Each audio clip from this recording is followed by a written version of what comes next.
Na Prever FM, você começa o dia bem informado. Agora 7h19, voltamos com o primeiro jornal e hoje, segunda-feira, temos a satisfação de receber aqui no estúdio, ao vivo, a presença do deputado federal João Cury Neto. Deputado, bom dia, satisfação em tê-lo aqui. Bom dia, Márcio, bom dia, Panhose, bom dia, Ellen, bom dia aos amigos que nos acompanham aqui nos estúdios aqui da Prever FM e um bom dia especial a todos os ouvintes, é uma honra, um prazer estar aqui com vocês. Deputado, um dos assuntos que mais tomou conta do noticiário na última semana foi com relação à prisão do Ítalo Santos, né? Aquele influenciador, né? Pela adultização de crianças, pela exploração de menores na internet e tudo mais. E a gente percebe o seguinte, que a partir da denúncia de um outro youtuber, o Felca, né? Isso tomou conta de todo o noticiário do Brasil, envolveu todas as categorias, a imprensa, o meio político e tudo mais. E ligou-se uma luz vermelha, que tem que ser feito alguma coisa agora. Isso realmente é de fundamental importância, não, deputado? Já não era sem tempo, Márcio. Para você ter uma ideia, esse assunto, ele existe desde que as redes sociais tomaram a proporção que tomaram. Na verdade, a gente sempre... A sociedade como um todo acha que isso foi um assunto menor, porque a gente sabe que ele existe, é um problema. No mundo ali de Brasília, isso nunca foi enfrentado com a rapidez, com a responsabilidade que o tema exige, né? E a gente que trabalha na área da educação, principalmente com criança e adolescente, a gente acompanha isso já com muita preocupação há muito tempo. Há muito tempo a gente vem falando da gente regulamentar melhor o uso das telas para criança e para adolescente. Tanto é verdade que agora está proibido, né, celulares dentro da sala de aula, né? A gente tem feito um trabalho importante, mas a educação sozinha não consegue, junto às famílias, né, para ficar de olho, para evitar esse nível de exposição que muitas vezes as crianças mesmo se colocam ingenuamente, sem saber, né? E ficam expostas porque trocam mensagens com qualquer pessoa, são suscetíveis a qualquer tipo de abordagem. Então esse assunto é um assunto que ele já existe há bastante tempo. É que o Felca, ele foi muito feliz, né? Porque ele colocou de uma forma tão dura a realidade, né? Tão exposta a realidade, que chamou atenção para todo mundo. E agora todo mundo se mexe. Então às vezes no Brasil a gente precisa ter, parece que um tipo de situação como essa, né? De alguém que coloca as vísceras, né? Expõe as vísceras um problema como esse, para que a gente acorde e tome alguma providência. O Congresso Nacional agora já tirou um monte de lei que estava parada lá, projetos de lei que estavam lá adormecidos, para que a gente possa analisar, fazer um compilado, fazer uma reunião desses projetos, né? Para ver que aquilo que faz sentido e a gente com rapidez tentar votar aí para regulamentar essa situação, porque essa situação é muito preocupante. Nós estamos perdendo crianças, jovens, adolescentes, para esse tipo de exposição que é feita e que às vezes a gente não regulamenta isso, a gente não dá atenção, a devida atenção. O que é importante é que isso não vire moda, né? Porque aquele assunto que, por conta de uma denúncia como essa, né? Ele surge, todo mundo se sensibiliza, mas daqui 2 meses ninguém mais está falando do assunto, né? Então a gente precisa ter muita responsabilidade de ter um começo, meio e fim, para que a gente possa evitar situações como essa. Até porque, aproveitando tudo que envolveu essas denúncias, né? A regulamentação das Big Techs, né? Que é uma coisa assim polêmica, que é uma queda de braço entre o nosso governo e o governo dos Estados Unidos e tudo mais, que envolve muita gente, né? Mas que, se não for feito, a gente vai ter outras situações envolvendo não só crianças, envolvendo pessoas, envolvendo políticos, se não tiver uma regulamentação de fato, né? Isso vai ser um problema que vai ser recorrente. A gente precisa, a linha da censura com a regulamentação, ela é tênue, eu também reconheço. A gente tem que tomar cuidado para que a gente não possa de repente proibir, né, com liberdade o uso das redes sociais, mas precisa ter um limite. E o limite é o que é o grande segredo, é o que nós vamos discutir agora. Qual é o limite, né? Onde é que você cruza aquilo que é tolerável daquilo que é intolerável? Então a discussão que nós temos que fazer é uma discussão aberta, né? Trazer todo mundo, trazer especialistas em redes sociais, trazer pessoas ligadas à criança e adolescente para saber o quanto que isso influencia, o quanto que isso impacta, né? E a gente fazer uma discussão séria sobre isso. Isso não pode nem ser chamado de censura e também não pode ser um campo de vale tudo, Ou seja, as redes sociais não podem ser um lugar onde tudo é possível, onde tudo vale, onde você pode atacar as pessoas, onde você pode expor as pessoas e não sofrer nenhuma consequência. Ao mesmo tempo, você não pode travar de tal forma que as pessoas percam a liberdade de se comunicarem daquilo que é possível se comunicar, daquilo que é possível se expor. Então, eu acho que esse é o papel do Congresso. O papel dos deputados, dos senadores, é exatamente pegar essas coisas que são muito atuais e que são novas, porque isso é novo. A gente tem que reconhecer que isso é novo, né? Porque os usos das redes, das mídias sociais aí, em que pese a gente já ter mais de 10, 15 anos aí com esse nível de exposição. Eu me lembro, quando eu era prefeito, não tinha tudo isso. É verdade. Não tinha tudo isso. Faz 8 anos que eu saí da prefeitura. Então, assim, isso vem aumentando gradativamente e a gente vai precisar uma hora parar para discutir isso com responsabilidade, com seriedade, até para que a gente evite esse tipo de situações como foram aí denunciadas pelo Felca. A gente percebe também, deputado, que algumas situações estão paralisando o dia a dia do cidadão comum, que de repente espera que algumas coisas prioritárias andem no Brasil. Nós tivemos recentemente no Congresso Nacional, mais especificamente na Câmara dos Deputados, um ato de protesto de alguns deputados e alguns parlamentares que inclusive tomaram conta da cadeira do presidente Hugo Mota, colocaram esparadrapo na boca, nos olhos, alguns colocaram na boca, nos olhos, no nariz e tudo mais, que aquilo causou um impacto muito grande na sociedade, né? E uma situação que só atrasa as pautas normais que as pessoas estão aguardando por parte do Congresso. Como é que o deputado João Cury, que está lá agora também representando não só Botucatu, mas uma grande região, como é que você viu tudo isso, deputado? Eu vi com tristeza. É uma coisa inacreditável. Eu estava lá dentro do plenário. Eu estava dentro do plenário naquele momento, né, onde alguns deputados eles entraram e usurparam a cadeira da presidência, porque a cadeira da presidência... Tomaram de assalto, né? Tomaram de assalto. Ou seja, há excessos no Poder Judiciário? Sim. Há excessos do ministro Alexandre de Moraes? Sim. Eu entendo que o ministro Alexandre de Moraes, ele passa muitas vezes daquilo que deveria ser o papel do Poder Judiciário, né? E ele acaba entrando um pouco na política e ele está politizando o Judiciário. Isso é muito ruim.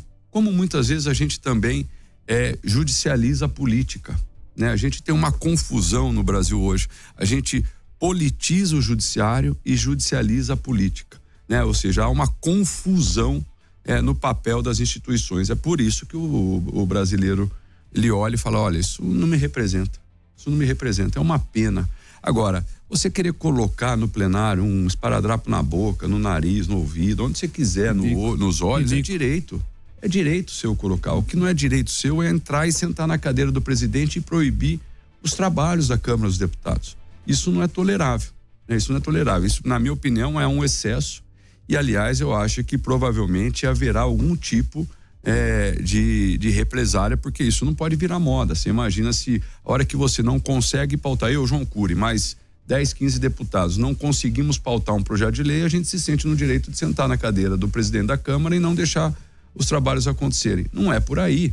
Eu acho que, assim, em que pese você muitas vezes ter razão no seu pleito, você tem meios para fazer com que o seu pleito seja atendido. E não é qualquer meio, não é de qualquer jeito. Olha, eu gostaria que pautasse a anistia. Então vamos construir a maioria e vamos trabalhar, pressionar para que a gente consiga pautar a anistia, né? E aí buscar os meios legítimos para que isso aconteça, né? Por exemplo, eu defendo que o presidente da Câmara, Hugo Mota, paute a anistia. Paute a anistia, deixa os deputados votarem e ver qual é o resultado da votação, né? Quando ele segura, né, essa pauta, ou seja, quando ele não põe em votação essa pauta, estressa muito o Congresso. O Congresso fica muito estressado, porque você tem muitos deputados, já dezenas de deputados que não se manifestaram a favor da anistia. Então, se já tem essa discussão já foi, todo mundo já cansou de saber o que isso representa, o que é a posição de cada um. Então, assim, pauta. Ah, mas e se for derrotar? Se for derrotada, é a vontade da maioria. E se for vitoriosa, é a vontade da maioria. Pauta, né? Então, eu acho que também a gente tem um pouco esse estresse lá. Eles fazem isso, sentam na cadeira do presidente, criam esse embaraço, daí o presidente também não pauta a anistia, entendeu? E a gente fica nesse impasse que depõe contra a imagem da instituição, né? Da Câmara dos Deputados. João, inclusive dia 12 agora, dia 12 de setembro, é o julgamento, né? Vai ser o julgamento, inclusive, né? O parecer, dia 12 de setembro, do ex-presidente Jair Bolsonaro e mais 7 envolvidos, né? No grupo crucial aí da trama golpista do dia 8 de janeiro de 2023. E como isso está se aproximando, a pressão pela anistia é muito grande também. João, o que a gente tem defendido aqui, vários programas nossos, nós não somos nem a favor da condenação, nem da absolvição, nós somos plenamente a favor de uma solução. Porque parece que o mundo ali na Câmara agora só se concentra nesse assunto, só se fala isso, parece que não tem nada mais acontecendo. E tem, como você falou mesmo de conseguir pautar os seus projetos.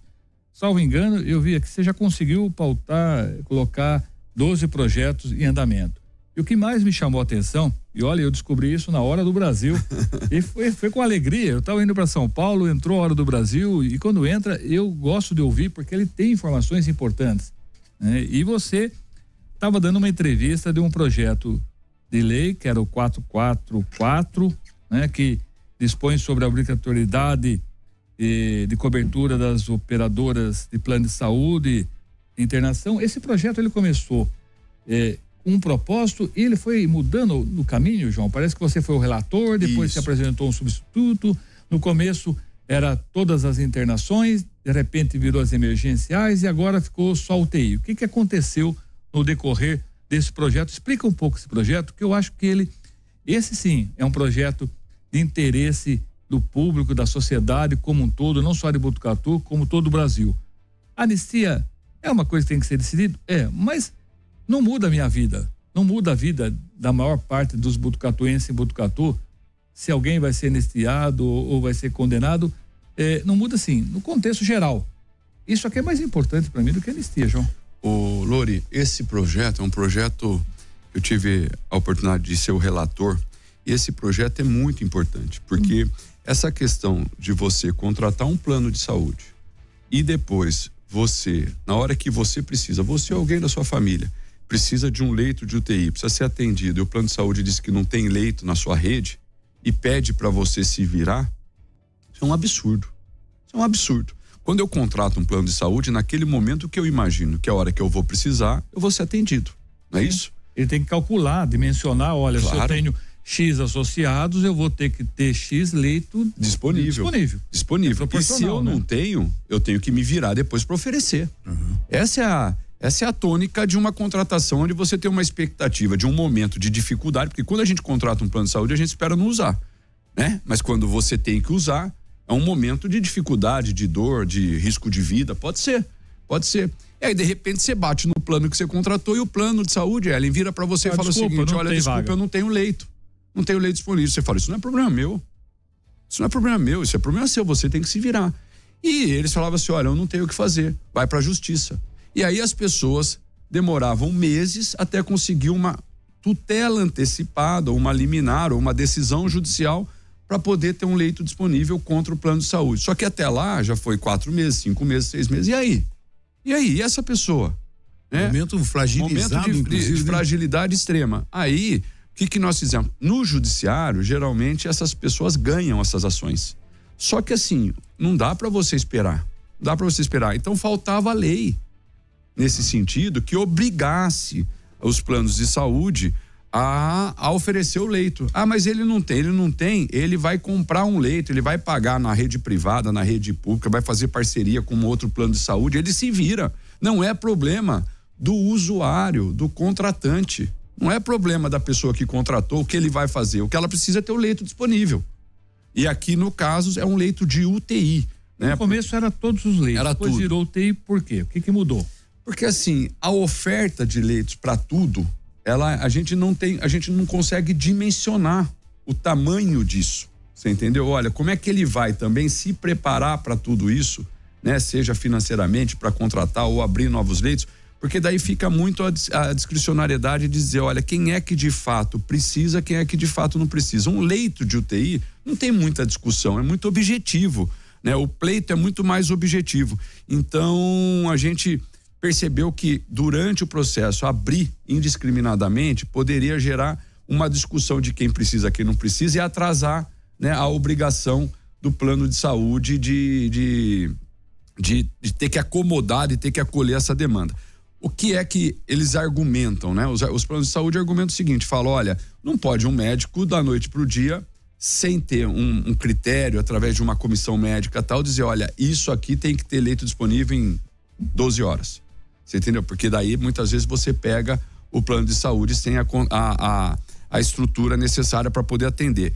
Então, foi discussões aí, porque a Câmara é um lugar, acho que você conhece bem, né, Lore? A Câmara é um lugar que você recebe pressão de todos os lados. Todos os lados. Ali existem as bancadas. Tem as bancadas. Então, você tem o pessoal que defende os planos, o pessoal que defende esse segmento, outro segmento, e aí as discussões acontecem e você tenta buscar aquilo que é mais ou menos não aprova nada. Você tem que buscar tentar encontrar um consenso no meio dessas disputas, né? Então você fala, olha, então se não dá para fazer isso, como que a gente consegue fazer isso, tal? E a gente vai caminhando para algo que você fala, puxa, isso aqui pelo menos a gente consegue avançar. Talvez não seja o ideal, né? Talvez não seja o ideal que a gente pudesse ter. Mas é o possível. Mas neste momento é um passo que nós demos. Um passo importante que nós estamos dando. Todos os projetos que você tem lá, João, esse eu acho o mais importante. Esse é um projeto que eu me dediquei muito, a gente estudou muito esse projeto. Esse projeto foram 6 meses desde que eu entrei que a gente tem se debruçado sobre ele, porque isso é muito sensível. É muito sensível, eu fico imaginando eu precisar, minha mãe tem 88 anos. Minha mãe depende disso, do plano. Né? Esses dias ela caiu, quebrou o fêmur, né? Em 4 partes, nós fomos correndo pro plano de saúde. Minha mãe tem plano de saúde. Você imagina se ela com o fêmur quebrado, chega lá na Unimed, a Unimed fala, olha, não tem o leito. Você imagina, o que eu faço com a minha mãe naquele momento? Você entendeu? É disso, o projeto de lei que eu tô falando é exatamente esse. É para essa situação, eu precisei faz 15 dias. Precisei do plano de saúde para minha mãe, 88 anos, fêmur quebrado. Precisou correr direto pro hospital. Se não tem o leito, ia fazer o quê? Porque é cirurgia no dia seguinte. Entendeu? Então, esse projeto de lei eu tenho, assim, isso que dá sentido pro nosso mandato. Quando a gente consegue avançar em temas como esse, sabe? Eu gosto de fazer política para fazer esse tipo de coisa, pra gente dar um passo a mais naquilo que estava adormecido. Fazer a diferença na vida das pessoas. Pra fazer a diferença na vida das pessoas. Senão não faz sentido nenhum você estar lá também. E quando a gente tá lá em Brasília e vê que tem lá essa brigaiada que ninguém mais aguenta. Atrasa essa pauta. Isso que me deixa indignado, bravo com a situação, porque enquanto está discutindo se é culpado ou inocente e não se acha solução, projetos como o seu não vão ser colocados na pauta, porque Exato. Não há um ambiente favorável, o próprio presidente não sente segurança de colocar, você não tem tempo de negociar, porque você vai falar com o cara fala, não, mas pera um pouquinho, me fala primeiro aí se você é a favor ou contra a anistia. Se você falar, eu sou a favor, não, mas peraí, eu sou contra, então não vou votar. Não, eu sou. E aí fica aquele jogo. Nós difícil, tivemos né, um caso assim, mas é isso mesmo, Lore. Por isso que tem vários deputados que passam uma legislatura inteira e não conseguem aprovar um projeto. Exato. O que é um absurdo. A semana passada, a gente tinha uma votação dentro da Comissão de Educação muito importante, um projeto muito importante, que é a regulamentação dos psicopedagogos, que não tem uma regulamentação. E hoje, criança, adolescente com transtorno do espectro autista, déficit de atenção, dislexia, eles precisam de acompanhamento, seja na área da educação, na área da saúde, do psicopedagogo. Né? É fundamental hoje essa atividade. Não é mais possível a gente imaginar que nós vamos não ter uma atividade dessa regulamentada. A gente não conseguiu votar a regulamentação das atividades da psicopedagogia por conta da obstrução da anistia. A gente não conseguiu votar, o Congresso parou e a gente não conseguiu votar. Nós aqui não aceitamos, João, porque o que é importante para nós, não que a anistia não seja, mas o que é mais importante, uma vida pode estar se perdendo enquanto esse projeto não aprova, né, porque alguém está discutindo lá se o cidadão é culpado ou inocente, se a pena é grande ou pequena. Eu, na minha opinião, eu acho que pesaram na pena, tá? Isso, eu também acho que a pena é desproporcional, precisa rever. Eu não acho que são inocentes, tem que ter alguma pena porque invadiram um lugar, picharam, enfim. Alguma coisa tem que pagar por esse dano que causaram, né, ao Estado, ao Brasil. Agora, 15, 16, 20 anos porque quebrou uma vidraça, eu acho muito, mas não sou eu que vou, não sou juiz, não sou eu que tenho que decidir isso, é a lei. Agora que se decida logo, que se paute, ou que também fala, ó, não vai votar, desista, não vai colocar na pauta, isso não vai ser conversado. Agora, qual é o medo de colocar na pauta? O medo de dar anistia, João?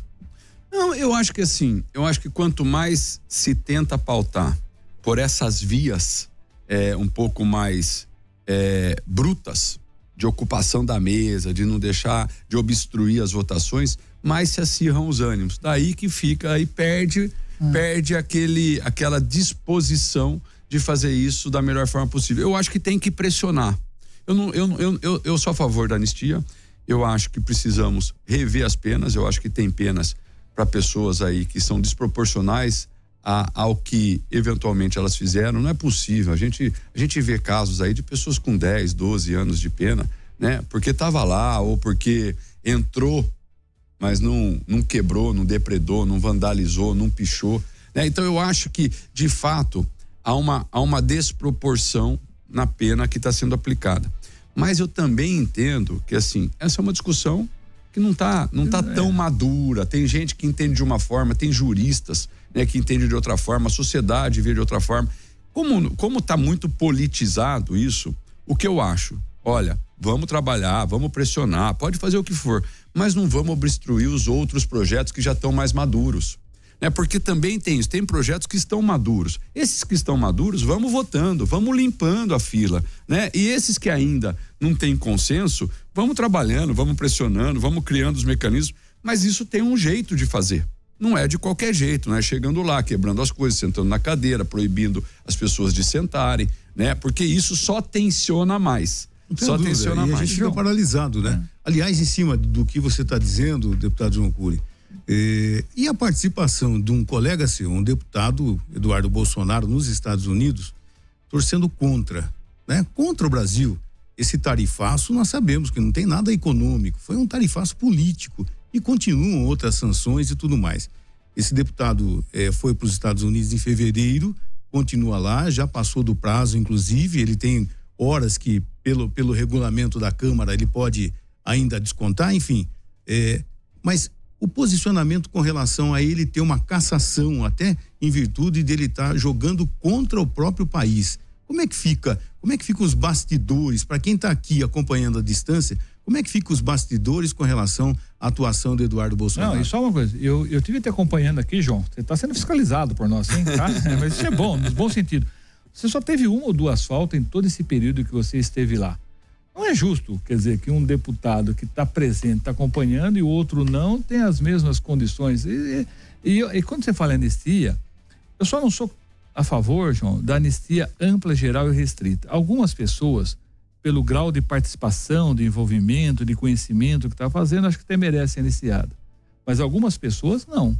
Algumas pessoas tiveram uma participação mais ativa na elaboração em algum sentido. Quando eu falo em anistia para todo mundo, eu acho que é por você varrer o problema para baixo do tapete, faz de conta que não aconteceu nada. Aconteceu algo. E esse algo precisa ser analisado. A anistia para todo mundo, não. Eu acho que precisa entender quem é que teve culpa nessa situação e quem foi envolvido, quem foi levado a um erro, a um engano, qual é, na verdade, o envolvimento de cada um. Porque todo mundo ser iniciado me parece um pouco assim, olha, pode fazer o que quiser no futuro, que vai ser iniciado também. Eu também entendo que não há clima para uma anistia geral, ampla e restrita para todo mundo. Eu acho que uma das coisas mais importantes que a gente tem que fazer num momento como esse, e essa é uma crítica que eu faço ao Supremo Tribunal Federal, né? A crítica que eu faço é o seguinte: você tem que tentar, o máximo possível, individualizar as condutas.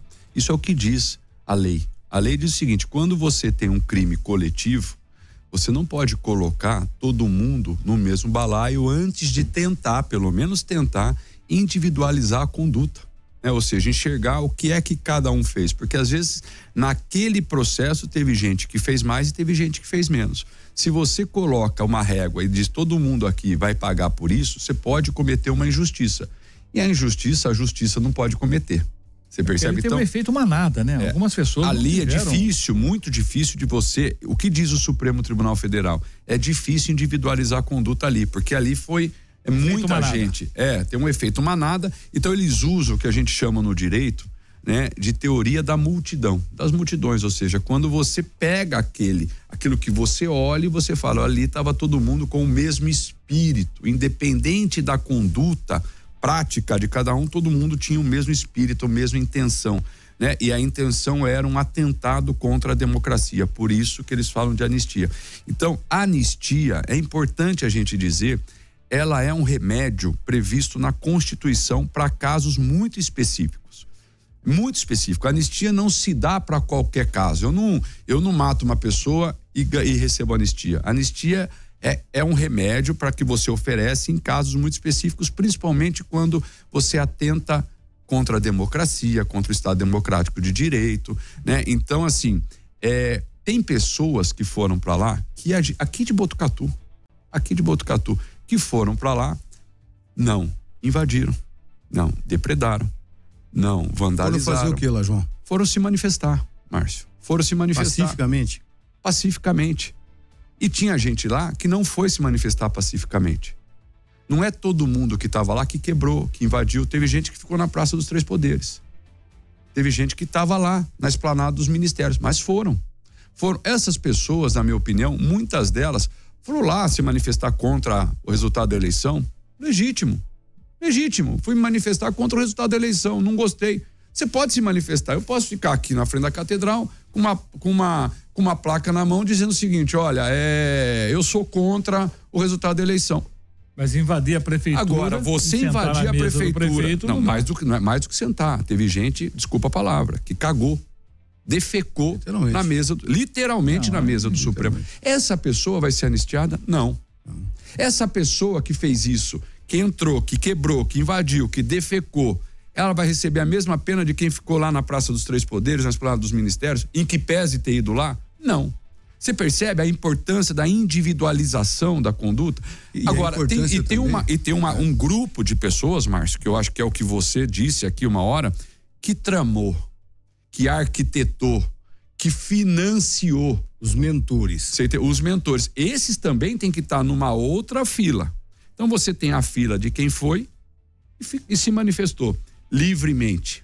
Tem aqueles que foram, se manifestaram e invadiram, quebraram, depredaram. E tem a fila daqueles que não foram, inclusive, mas que arquitetaram, que financiaram, esses, na minha opinião, que deveriam responder. Mas, João, essa anistia que querem votar lá. Só completar, não, essa anistia que querem votar lá é uma anistia ampla, geral e restrita ou é uma anistia seletiva? O que estão tentando passar lá?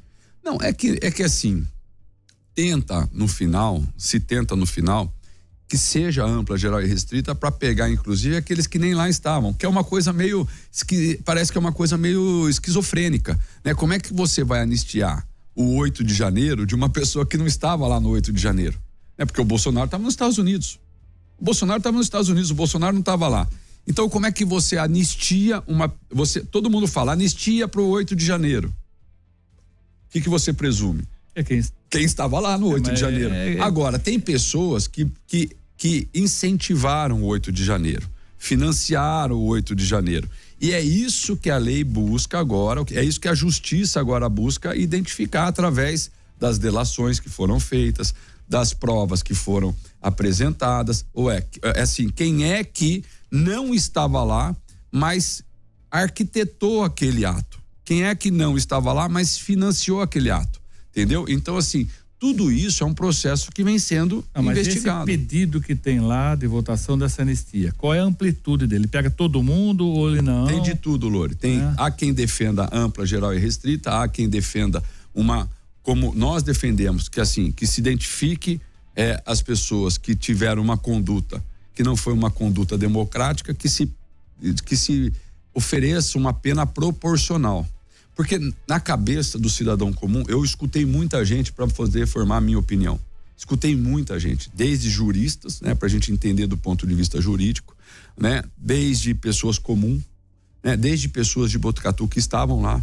Tem uma pessoa de Botucatu que estava lá, não vou citar o nome aqui, mas que ela pegou carona no ônibus para visitar a catedral. Ela está com os bens bloqueados. Ela nem estava lá. Mas ela foi, na volta, quando pararam o ônibus, pegou o CPF de todo mundo, né? Quem estava no ônibus, e aí essas pessoas estão sofrendo consequências. Você tá lá dentro? Risco, né? Ela correu risco. Ela correu risco. Ela correu risco. Esse ônibus foi para lá para quê? Então, mas aí que tá, será que essas pessoas, todas elas foram lá com o objetivo do golpe de Estado? Ou foram lá se manifestar a hora que viram tinha gente lá falando volta à ditadura, golpe Sabe de qual a Estado, diferença? mas ela correu risco. Mas sabe qual a diferença? Risco. Então, se ela correu risco, qual é a pena para pessoas nessa situação? João, vocês estão lá dentro. Só completar, Lorival. No mundo de hoje, tá? É muito fácil você identificar qual era o objetivo de cada uma dessas pessoas. Elas se arquitetavam através de redes sociais. Como você, que é advogado, sabe, elas produziram prova contra elas próprias. Tá? Então, o STF conseguiu, nesse emaranhado, colocar num cesto diferente esse aqui, mas todos eles, com raríssimas exceções, produziram prova contra. Olha, amanhã vamos para Brasília, vamos invadir. Tem isso nas redes sociais, de pessoas que saíram daqui, inclusive, para pegar carona aproveitando o ônibus. Isso não tem como, isso aí não tem como negar. E agora, dia 12, a gente vai ter, dentro desse núcleo, que é o principal, dia que é o 2 núcleo. Já é a primeira sessão. Primeira sessão, dia 2 de setembro. E dia 12 é o julgamento do núcleo crucial, que envolve, inclusive, o ex-presidente Jair Bolsonaro e as pessoas que, na teoria, foram os mentores, os cabeças de tudo. Então, a gente espera que, é claro que depois vai ter recurso, a coisa vai se prolongar por mais tempo, tal, e o ano que vem tem ano político, e as pautas vão ficar travadas e tudo isso. Mas o deputado responde daqui a pouco, a gente vai fazer um rápido intervalo, já nós voltamos. Nós estamos com o deputado federal João Cury Neto aqui no primeiro jornal da Prever FM. 7h52, voltamos com o primeiro jornal nesta segunda-feira, recebendo aqui o deputado federal João Cury Neto. Deputado, eu fiquei muito contente e comentei aqui também, dias atrás, quando o deputado foi contra aquele PL da devastação ambiental. Fiquei muito contente. Eu fico imaginando assim, entre os seus pares, inclusive do MDB, você foi o único deputado que votou contra esse PL da devastação. Imagina o clima que ficou, inclusive, legal, ali, né? Mas assim, nós sabemos que foi vetado com restrições pelo presidente Lula, isso pode voltar, inclusive, para a Câmara e tudo mais, mas o que pesou no seu voto naquele momento? Ô Márcio, excelente pergunta, assim, o PL tem trechos, esse chamado apelidado de PL da devastação, de novo, assim, eu tenho uma responsabilidade com as coisas que eu procuro fazer lá, né, que não me permitem ser leviano. Aquele PL tem trechos bons, não é tudo ruim. Um projeto de lei, às vezes, tem um artigo bom, só que a turma aproveita para enfiar um monte de coisa na última hora lá, e aí acaba deformando o que eles chamam lá de jabutis. Lá eles chamam de jabuti, que na última hora enfia mais 1, 2, 3, 4, 5 artigos lá, que deformam, às vezes, uma boa ideia. Entendeu? Então, assim, eu falei isso para eles, eu falei, olha, do jeito que tá, eu não voto. Ah, mas você vai ser o único que não vai votar? Eu falei, vou ser o único que não vou votar. Por quê? Porque enfiaram um monte de coisa aqui que vai, assim, eu tenho muita preocupação. Esse final de semana, a gente viu muita coisa no Estadão, não sei se vocês acompanharam, sobre a questão das mudanças climáticas. Isso é urgente, isso não é uma conversa de teoria, nada disso está acontecendo. 10 anos, é hoje. Eu tenho um filho de 14 anos. Minha maior preocupação, você tem uma menina também, a gente tem, assim, a gente fica pensando o seguinte, que mundo que nós vamos deixar para esses filhos? Que mundo que nós vamos deixar para eles? Então não é a gente se preocupar com... A impressão que eu tenho hoje que é bem pior do que nós recebemos nos nossos pais. Mas muito pior. Mundo. Nós vamos entregar um mundo, se a gente não brecar esse processo de aquecimento global, nós vamos entregar um mundo muito pior para os nossos filhos. Você pode deixar a herança que você quiser. Ele vai ter muita dificuldade de usufruir da qualidade de vida que nós tivemos. Então, assim, é uma responsabilidade muito grande para a gente só falar o seguinte, mas deixa explorar, então, mais minérios. Você imagina, você acha que a prefeitura de Mariana, onde teve aquele acidente geológico, né, com a mineradora lá, ela tem condição de fazer o licenciamento ambiental de uma barragem? A prefeitura de Mariana, é a mesma coisa que a gente perguntar se a prefeitura de Poloni aqui tem uma estrutura técnica adequada na área ambiental, de licenciamento ambiental, para poder fazer para aprovar um projeto de uma barragem. Não tem, não é por incompetência, não tem a estrutura que precisa. Verdade. O número de técnicos, de estrutura preparada para isso é uma grande estrutura. O estado de São Paulo tem a CETESB, né? Porque muitas dessas coisas são aprovadas no IBAMA, na CETESB, que são órgãos robustos, que tem muitos técnicos, que conseguem enxergar o efeito, mitigar o efeito. Tem outros lugares que não tem. Para você ter uma ideia, nesse projeto de lei, eles transferem algumas licenças para os municípios, né? E quando não transfere para os municípios, eles dizem que é o seguinte: o interessado pode fazer uma autodeclaração e depois ele responde pela autodeclaração. Ok, mas na área do meio ambiente, depois que você tem um desastre, por mais que eu possa responsabilizar o interessado, o autor, eu já tive o dano ambiental. Não vai conseguir reparar. Aí como é que você repara o dano ambiental? Você percebe, é diferente. É diferente de outro tipo de licenciamento, onde você fala, olha, eu vou dar autodeclaração, vou oferecer para ele a oportunidade da autodeclaração. O que é a autodeclaração? Em vez de a prefeitura dizer pode fazer, ele vai dizer o seguinte: olha, eu preenchi esse requisito, né? Então eu declaro que eu estou apto a fazer. Aí um dia o fiscal vai lá para ver se de fato ele está apto ou não a fazer aquilo que ele disse que estaria apto. Se você identifica que não, você vai lá, multa, penaliza, tal. Mas não é para qualquer caso, são casos que depois você pode parar uma obra, você pode reparar o prejuízo. No caso ambiental, muitas vezes o prejuízo é irreversível ou de difícil reparação, né? Então, a gente precisa ter muita cautela, Então, em que pese ter artigos bons, né? Por exemplo, um artigo que eu acho que ele é louvável.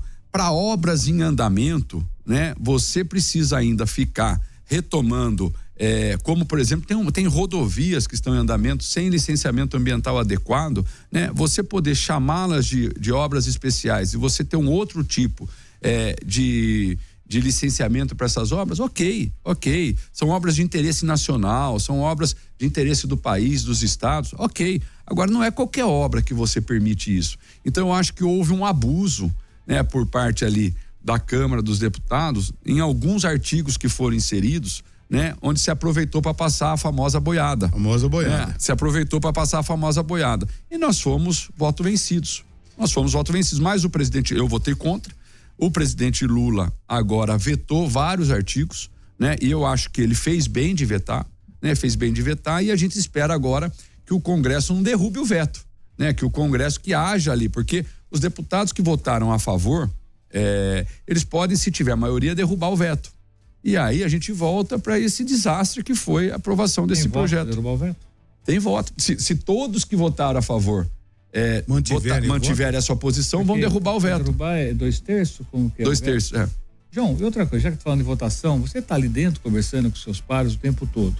Se o pessoal está pedindo para pautar a anistia, eles já fizeram conta, eles acreditam que tem número para aprovar a anistia, é isso? Sim. E tem número para aprovar a anistia? Eu acredito que sim. E se não tiver, paciência. Por isso que eu digo, vota.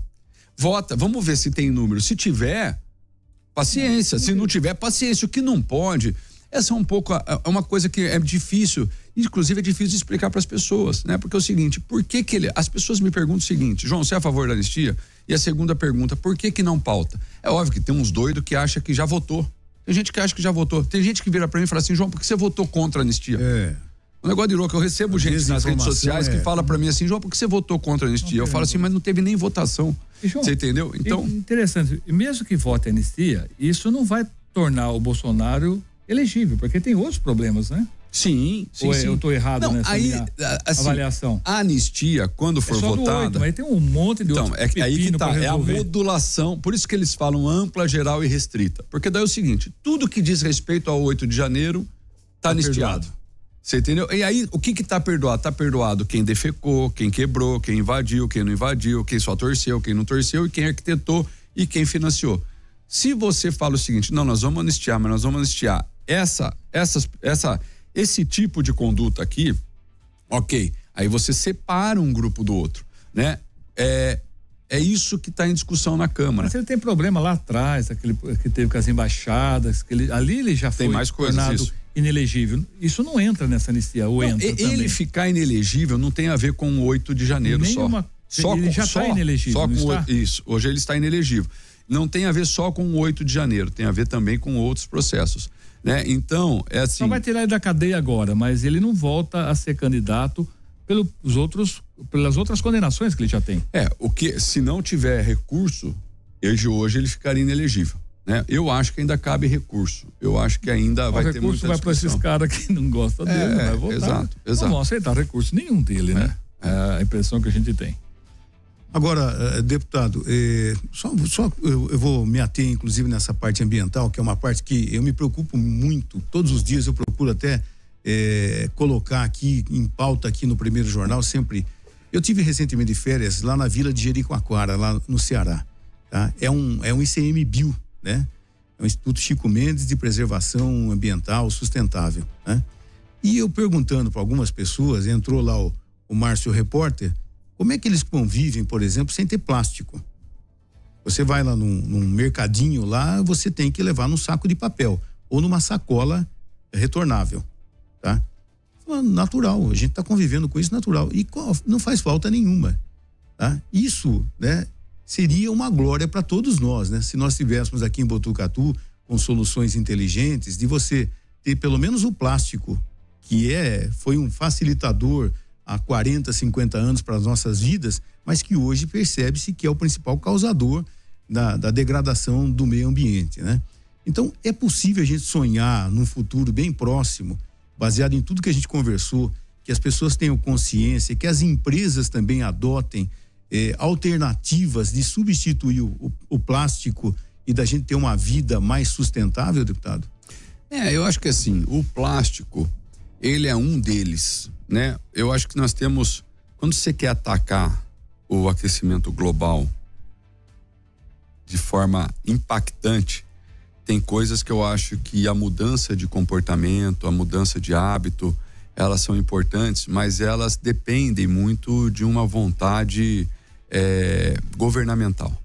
A questão do plástico, nós podemos fazer aqui entre nós aqui em Botucatu uma grande conscientização, educação ambiental, do uso responsável do plástico e tal, mas sinceramente, pelos estudos que a gente vê, ele é importante, mas o que vai gerar impacto para que a gente possa reduzir mesmo, primeiro, é a substituição da energia fóssil para energia renovável.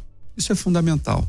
Ou seja, a gente vai ter que parar a usar, a gente vai ter que deixar de usar derivados de petróleo. Energia limpa, né? Energia limpa. Isso é você enfrentar o aquecimento global de forma realmente a mudar a história. Você entendeu? O resto pode mitigar, pode ganhar uns anos, tal. Mas assim, a mudança das fontes de energia é fundamental. É por isso que a gente precisa estimular muito o carro elétrico, energia fotovoltaica, energia solar, energia dos ventos. A gente precisa estimular a outras fontes de energia. Nós estamos preparados para a COP30? Estamos às vésperas da COP30? Não estamos. E a gente está dando cabeçada? Não estamos, corre o risco de ser um fiasco. Você entendeu? Corre o risco de ser um fiasco. Para você ter uma ideia, a cidade de Belém, por exemplo, a Noruega, que é um país de primeiro mundo, rico, eles estão dizendo o seguinte: olha, a gente não sabe se a gente vai mais, né? Porque é um abuso o que está acontecendo. Eles falaram o seguinte: nós aqui, nós temos um limite para gastos para essas viagens, né? E o que está se cobrando de tarifa de locação de hotel, né? De aluguel lá de passagem aérea, aqui mesmo, Brasil pra lá, já tá 25 mil reais. Diária de hotel, de 100 para 6 mil. É brincadeira, de diária de hotel. Ou seja, se não tiver uma mão pesada do Estado para dizer para a rede hoteleira, para todo mundo que vai receber, o mundo inteiro, nós vamos o Brasil vai ser uma vitrine para o mundo. Se não tiver, corre o risco de ser um fiasco, entendeu? Pela ganância das pessoas. É impressionante, impressionante. Então, assim, eu acho que a gente enfrenta o aquecimento global com desmatamento, evitando e inibindo o desmatamento, porque isso tem um impacto enorme. A gente precisa equilibrar o meio produtivo do agro, né, com a questão do meio ambiente. A gente precisa, porque isso tem um impacto. Então, não é nem proibir tudo e nem liberar tudo, né? Então, o desmatamento para transformar em área de pastagem precisa ser regulamentado, porque isso tem impacto no meio ambiente. Outra coisa que tem impacto, como eu disse aqui, é a questão das fontes de energia.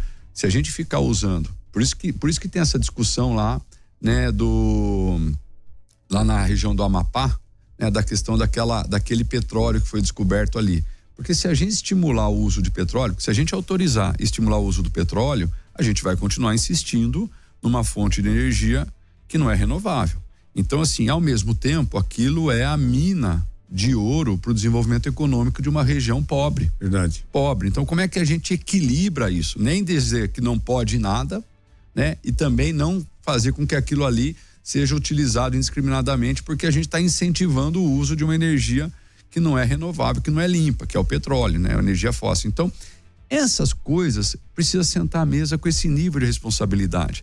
Assim, eu fiz muito disso, ô Márcio. Quando eu fui secretário de Educação, coisa que eu mais fazia era sentar com o sindicato, era sentar com os professores, era sentar com não sei o quê. Gente, vamos buscar um equilíbrio, vamos buscar um meio termo, vamos conversar. Uma boa conversa. Uma boa conversa. Como é que argumentos, Isso, e não desqualificar o argumento do outro, porque ambos têm argumentos. Você imagina uma população pobre, né, que mora numa região rica do ponto de vista econômico, que descobre que tem. Você imagina se a gente descobre que aqui no Polo Cuesta tem petróleo. Aí. Todo mundo ia falar assim, pô, então agora nós vamos mudar de padrão de vida, agora nós vamos melhorar. Você entendeu? Só que assim, então você tem que respeitar essa expectativa, esse olhar que fala, pô, agora chegou a nossa hora. Ao mesmo tempo você fala, mas será que isso de forma desenfreada vai ser bom ou no final a gente vai estar não só prejudicando a nós mesmos, né? E também, nesse caso, seria um impacto para o Brasil inteiro. Então, assim, é difícil porque o mundo da política não é uma ciência exata.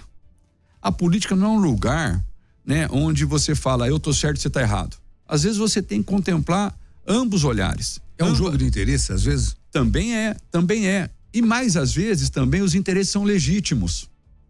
A palavra interesse é uma palavra que quando a gente fala parece pejorativa. E não necessariamente ela é pejorativa. Você pode ter os seus interesses, eu posso ter os meus interesses e ambos podem ser legítimos. Ambos podem ser defensáveis. Como é que a gente atende, né, da melhor forma os interesses para que prevaleça o interesse público, coletivo, né? Público, coletivo. Então não tem problema você ter os interesses do seu grupo, do seu estado, da sua cidade, dos empresários da sua cidade ou das pessoas do seu bairro. Às vezes o meu bairro tem um interesse por alguma coisa, a população do meu bairro quer alguma coisa.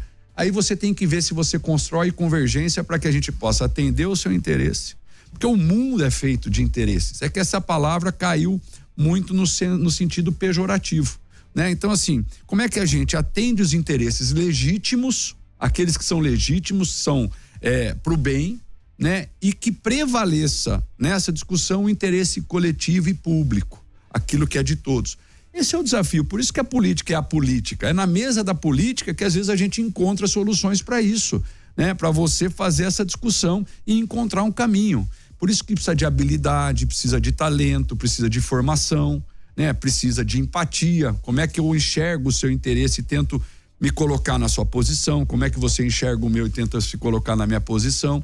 Então não é para amador, não é para louco, não é para nego que só quer botar lenha na fogueira. Você entendeu? Vai pra lá. O Ulisses Guimarães tem uma frase que falava, olha, sai da sala que lugar de fazer pipi é lá fora. Entendeu? Não é aqui dentro.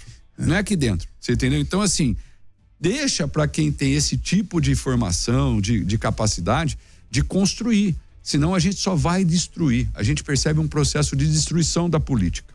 E o processo de destruição da política leva ao caos. E depois do caos, não tem outra coisa senão caos. Você entendeu? Então a gente precisa ter juízo. Precisa ter juízo. É muito legal falar lá, sentaram, quebraram, depredaram, não sei o que e tal. A causa pode ser a mais justa do mundo, mas se você errar no meio de atingir a sua finalidade, você pode ter uma grande causa que você não vai conseguir atingir e vai conturbar mais o ambiente. Você tem uma grande causa, ok, isso não significa que só por isso você está certo. Como é que você faz com que a sua grande causa seja respeitada, seja discutida e que você atinja os seus objetivos, né? Não é na força. Não é de cima para baixo, não é gritando, não é depredando, é negociando, é dialogando, entendeu? Então, isso desde que o mundo é assim, nós não estamos inventando a roda. Né? Os grandes avanços da sociedade, né, da humanidade, se deram através disso, né? Então, a gente precisa abaixar a temperatura, né? Sentar para conversar, tem que sentar para conversar com o Trump, né? Precisa sentar para conversar, senão é o seguinte, a gente tá brigando com um elefante. Uma patada desse elefante vai doer. Uma patada desse elefante vai doer. O Brasil não tem tamanho para isso. Agora, como é que a gente faz para brigar com o elefante de forma respeitosa, para negociar com ele sem baixar também, né, a calça, de tal forma que depois a gente acaba se humilhando, né? E a gente colocando em risco aquilo que é nosso. São os nossos valores, a nossa cultura, aquilo que a gente... Nossa soberania, né? Soberania, chame-se lá do jeito que quiser, mas desde que você fala o seguinte, olha, isso eu não negocio. Isso eu não negocio. Você entendeu? Tem coisas que para você, Márcio, são inegociáveis, porque são valores que veio da sua família, você entendeu? É da sua cultura, que você fala, olha, isso aqui não. Isso aqui a gente senta e conversa, isso aqui não. Se você quer isso, se você quer que eu entregue meus filhos para você para ceder, eu não vou entregar. Eu não vou entregar. Se você quer que eu entregue para você a minha liberdade, eu não vou entregar. Não vou entregar, porque isso é inegociável. Agora, o resto a gente senta e conversa. Mas a gente precisa ter essa disposição ao diálogo. Você percebe? Precisa ter disposição ao diálogo. Porque senão, eu estava em Andradina, eu vou te falar um exemplo. Eu estava em Andradina quando o Trump anunciou ali o tarifaço. Logo depois, eu estava em Andradina. Andradina tem uma JBS, 2.000 funcionários. Tem lá um frigorífico da JBS. E a gente estava discutindo, eu estava lá com os vereadores, passamos lá no prefeito, estava discutindo com eles o tarifaço, né? E as pessoas acham que isso está muito longe da nossa vida. O Trump está tarifando em 50%, aumentou em 50% a taxação dos produtos brasileiros. Falei, gente, sabe um dos produtos que pegou em cheio é a carne. É a carne. A carne. Eu falei, se a gente não tiver um plano B para essa carne, nós não estamos falando de uma taxação do Trump. A gente está falando o seguinte, que a maior produtora de proteína animal do mundo é o Brasil. É o Brasil. E quem é o maior produtor brasileiro? A JBS. E se a JBS é o maior produtor de carne do mundo e o Trump, que é um grande consumidor da carne brasileira dos Estados Unidos, está taxando e a gente vai deixar de vender para os Estados Unidos, isso não está longe de Andradina. Porque Andradina tem uma JBS. São 2.000 empregos. São 2.000 empregos. Sabe quem estava correndo risco no primeiro tarifaço dele, na primeiro rol de produtos a serem tarifados pelo Trump em 50%? A Embraer. Verdade. A Embraer. As aeronaves brasileiras estavam na primeira lista. Depois ele tirou. Ia pegar a Embraer. Pegou a Embraer, pegou Botucatu. Eu recebi a semana retrasada em Brasília, o Elinho Zanata, prefeito de Piracicaba. Tá desesperado. Piracicaba é uma das cidades mais atingidas pelo tarifaço. Tá 1h15 da gente. Então, assim, a gente precisa sentar para conversar. Depois do caos é só caos. Não tem como dar certo, entendeu? Então a gente precisa dessa responsabilidade. João, eu quero falar agora do João Cury mesmo, tá? Você foi prefeito de Botucatu, você foi presidente da FDE, que é um órgão muito importante, você foi secretário de Educação do Estado de São Paulo, você foi secretário de Educação do município de São Paulo, você trabalhou na habitação do município de São Paulo, que é um órgão super importante, você agora deputado federal. Qual desses 6 João é mais feliz? O João prefeito, o João deputado, o João secretário? Boa pergunta, não? Mais feliz. Boa pergunta. Eu tenho 6 Joãos aqui na minha frente. Qual João é mais feliz? O prefeito de Botucatu, Lore. O prefeito é assim, prefeito da sua cidade natal significa que você vai cuidar do seu povo, vai cuidar da sua gente. Não é um atendimento difuso que você às vezes não enxerga o beneficiário. Entendeu? Como deputado federal, a gente faz coisas que é para todos, né? Não necessariamente você enxerga carinho, o CPF das pessoas. Não tem honra maior, na minha opinião, do que você cuidar da sua gente. Você mudar a vida do seu povo, da pessoa que você conhece pelo nome e que eles te conhecem pelo nome, sabe onde você mora, sabe quem é a sua família. É uma troca muito forte. Então, assim, de todas as experiências que eu tive, eu fui feliz e agradeço a Deus muito por todas elas. Mas essa sua pergunta é uma pergunta que ela é bacana, porque, assim, Já fizeram essa pergunta, não? Nunca fizeram. E, assim, eu não titubeio, não penso 2 vezes em responder, que de todas eu tive muitas experiências, como você falou, Deus foi muito generoso comigo. E você foi muito habilidoso. Eu cheguei em lugares que eu jamais esperava chegar, né? De ter o reconhecimento de ocupar cadeiras que eu ocupei, que são cadeiras de fato que são cadeiras disputadas, importantes, e a gente teve a oportunidade, como botucatuense, estar lá representando Botucatu, mas nenhuma delas me deu a satisfação, o prazer de poder fazer a diferença na vida das pessoas como a cadeira de prefeito de Botucatu. É bom ouvir isso. Você quase que respondeu a próxima pergunta aqui. Ontem eu estava assistindo o Fantástico e eles vão fazer fizeram, cara, uma pesquisa nacional muito grande do que é ser brasileiro. Eu iria perguntar para você também aqui, o que significa para você ser botucatu? Eu não estou perguntando o que significa ser botucatuense, porque ser botucatuense basta nascer aqui. Mas ser botucatu, porque muitos dos que aqui estão ou passaram para essa cidade são às vezes muito mais botucatu do que até mesmo quem nasceu aqui. O seu pai mesmo não nasceu aqui e morreu botucatu. O que significa para você ser botucatu? Boa pergunta também, difícil. Mas é uma pergunta que, assim, ser botucatu, primeiro, é defender os interesses da cidade, né? É posicionar a cidade, não só do ponto de vista regional, mas a nossa cidade hoje, ela tem uma importância para o Brasil, né? Em várias áreas. Eu falei aqui da área aeronáutica, por exemplo, como é que a gente fortalece, né, os nossos empregos, né, as nossas indústrias, como é que a gente oferece oportunidade para quem está aqui e não ir embora daqui. Botucatu, há um tempo atrás, a gente tinha um êxodo, né, uma migração de muita gente, muitos jovens que faziam faculdade aqui ou que terminavam o ensino médio aqui e depois iam embora. Hoje tem muita gente que fica em Botucatu. Tem muita gente que vai estudar fora e decide voltar em Botucatu. Por quê? Porque é uma cidade que oferece oportunidades. Então, isso eu acho que é ser Botucatu. É um grupo de pessoas, né? Você pertencer primeiro a um grupo, porque ninguém faz nada sozinho. Sentimento de pertencimento. Pertencimento. A palavra mais forte é essa. Como é que a gente... Eu pertenço. E eu acho que isso é forte. Isso é forte. Você pertencer, né, a uma cidade que gera oportunidades e você se vê nesse movimento, né? Porque é um movimento, né? Botucatu é uma cidade hoje pujante, vibrante e que gera oportunidades. Esses dias eu vi uma matéria agora, né? A cidade mais segura. Isso começou com a gente lá quando eu fui prefeito. Botucatu, quando eu entrei na prefeitura, não sei se vocês lembram, aqui tinha uma audácia de criminosos que eles entraram e explodiram uma delegacia. Uma coisa é o criminoso entrar numa loja e roubar, outra coisa é ele ter o atrevimento de entrar numa delegacia. Uma instituição militar. Numa instituição de segurança pública. Pô, foi uma luta. Se você conversar com o coronel Semensati, o doutor Antônio Soares, o nosso delegado seccional Toninho, né? Com todas as forças de segurança, a luta pra gente reverter aquele quadro foi enorme. De 2009 até 2012, nós trabalhamos muito. Botucatu em 2012, 2013 anunciou a cidade mais segura do estado entre aquelas com mais de 100 mil habitantes. E o que é legal, nunca perdemos esse posto. Sempre estamos entre as cidades mais seguras do estado com mais de 100 mil habitantes. Começou lá e a gente se manteve. Na área da longevidade, você sabe que eu estou trabalhando, estudando muito a questão da longevidade. Por interesse próprio também, né, João? Também. Mas a longevidade, o Lore é um especialista nisso, né? O Panhose sabe disso. Assim, a curva demográfica no Brasil, ela está se invertendo numa velocidade muito rápida. Daqui a pouco, como é a minha área, a área da educação, a gente sempre discutiu muito a questão das vagas na creche, a falta de vaga em creche. Daqui 15 anos nós vamos ter mais vaga do que criança. Isso já é. Eu fui secretário de educação do município de São Paulo. Na região de Pinheiros, em São Paulo, não tem mais criança.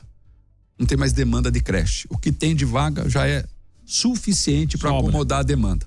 Então nós não temos mais. Pega meu exemplo. Meu pai teve 5 filhos, né? Então eu sou irmão de mais 4. Na minha casa, dos 5 filhos, 3 tiveram filhos. Cada um teve 2. Outros 2 não tiveram filhos.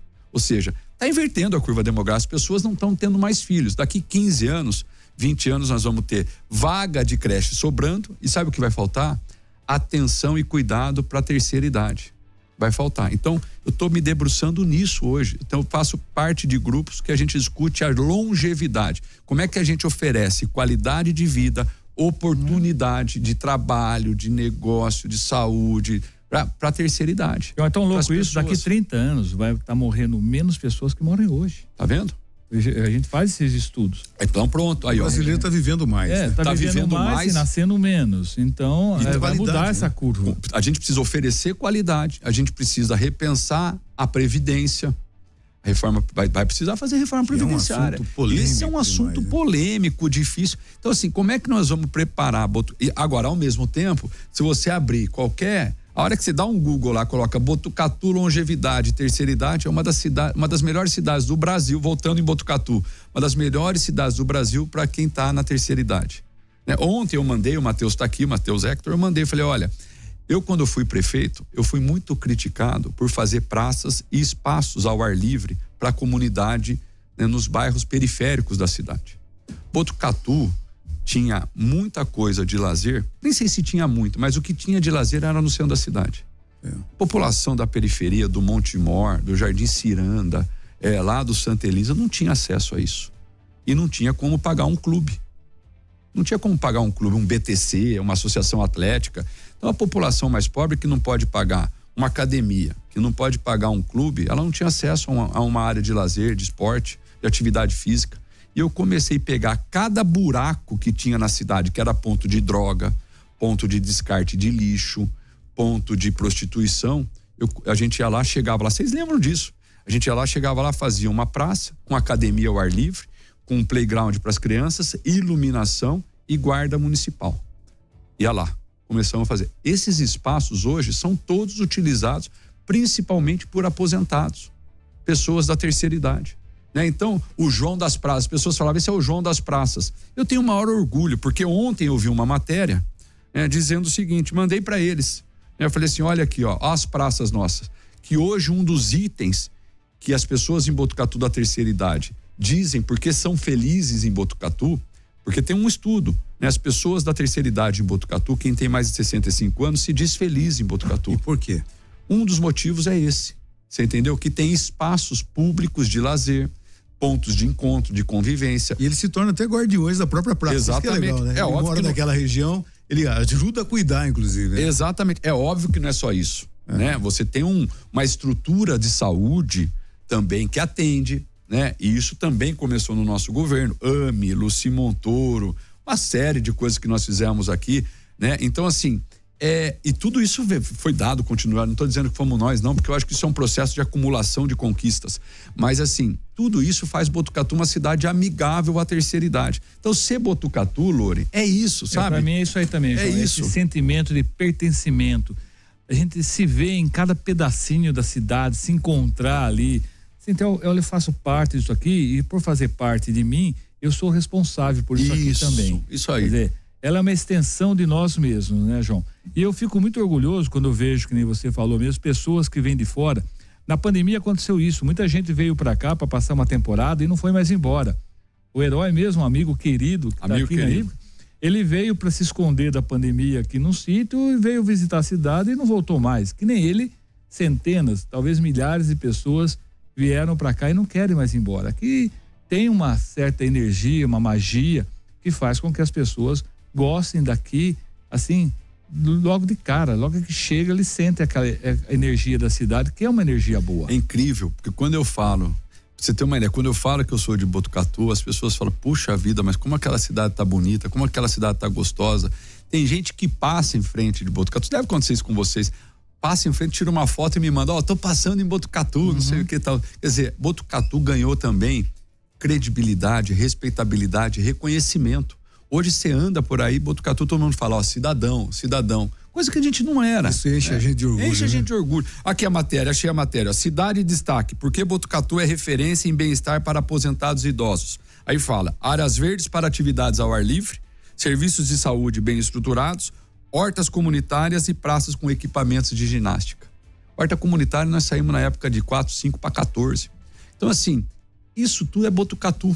Você entendeu? Botucatu tem coisas que a nossa população às vezes nem sabe. Não sabe, não conhece. Nem sabe. Quer dizer, quantos de nós vamos comprar uma verdura, um legume numa horta comunitária para gerar emprego para aquela população que está ali, que tá, a sua fonte de renda é aquela, né? Sem, às vezes, produção orgânica. Poucos de nós conhecemos as hortas comunitárias, mas tem gente que conhece e isso é reconhecido aqui, ó, na matéria. Reconhecido na matéria. Então, Botucatu, ela é interessante, é uma cidade que eu acho que assim, pro tamanho que nós temos de 150 mil habitantes, imagino que seja esse o número, isso. Assim, a gente tem coisas que não tem em cidades grandes e a gente não perdeu. Então a gente tem coisas boas de cidades maiores, né? Só lembrar do shopping.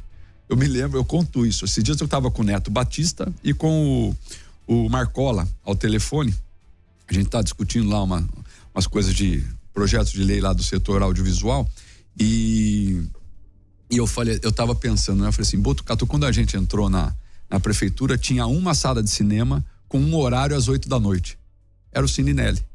Botucatu, em 2008, o Lori lembra disso, vocês lembram disso, tinha uma sala de cinema. E nessa sala de cinema tinha só um horário, 8 horas da noite. Você quer coisa mais provinciana do que isso? Né? De repente vem um shopping que tem horário estendido praticamente o dia inteiro, não sei quantas salas de cinema. Ou seja, a gente tem coisas de cidades grandes com 150 mil habitantes. E a gente não perdeu a qualidade de vida. A gente ainda se reconhece na rua, chama pelo nome. Respira um ar de cidade pequena. Exato, respira um ar de cidade pequena, mas é uma cidade que gera oportunidade. Lógico que não é uma cidade resolvida. É óbvio que o Botucatu ainda tem desafios. Tem seus problemas. Claro que tem, que bom que tenha, que a gente consiga superá-los. Mas assim, tem uma frase, eu sou do TLC, da Igreja Católica, que tem uma frase que eu tive lá e ouvi várias vezes. Assim, conta tuas bênçãos, proclama tua raridade e caminha mais uma légua. Né? Essa é a frase que eu ouvi muito no TLC. Conta as tuas bênçãos, proclama tua raridade, caminha mais uma légua. Contar tuas bênçãos. Puxa, Botucatu tem muitas bênçãos. Tem muitas bênçãos. Não significa que não tem problema, mas tem muitas bênçãos. Vamos contá-las. E vamos proclamar nossa raridade. Nós somos diferentes de muitas outras, inclusive do mesmo tamanho ou até maiores do que a gente. Verdade. Proclama a tua raridade, mas caminha mais uma légua, ou seja, continua avançando, não acomoda. Eu acho isso cabe perfeitamente para nós aqui. Bom, são 8h27, João, muito obrigado por ter aceitado o nosso convite, participar.